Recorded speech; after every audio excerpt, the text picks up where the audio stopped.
Kasi hangga't di natin nakikita yung botohan, yung pagboto ng mga congressmen na to, hindi natin masabi for sure that the majority continues to support the impeachment against the vice president as they did in the last in the first impeachment complaint.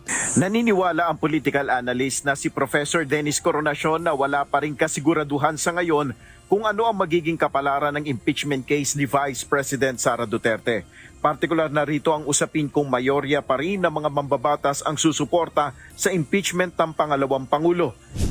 Ayon kay Professor Coronation, kahit papaano ay may naging epekto sa mga mambabatas ang naging deklarasyon ni VP Sara na tatakbo sa pagkapangulo sa taong 2028. I think to a certain extent that's because of their political calculation. Kung yung decision ba nila favoring the impeachment complaints will put them in a compromising situation by 2028. Oo, ayaw naman nila mangyari yun kasi of course kinakalculate rin nila yung impact sa political career nila. Ilang kongresista at partido ang nagpahayag na rin ng tila pagbabago sa posisyon sa impeachment laban kay VP Sara. Kabilang ang National Unity Party o NUP na pinamumunuan ni House Deputy Speaker Ronaldo Puno sa nagpahayag na hindi susuportahan ang mahinang impeachment complaint laban sa Vice Presidente.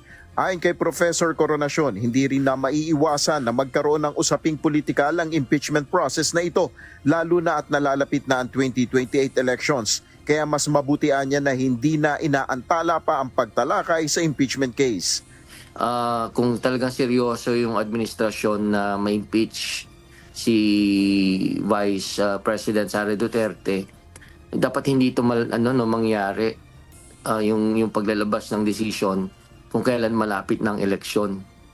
O kasi mas lalong titibay yung paniniwala ng publiko na kaya siya ini-impeach dahil ayaw siya maging pangulo ng administrasyon by 2028. So dapat sana soon as possible magawa nila yung trabaho nila.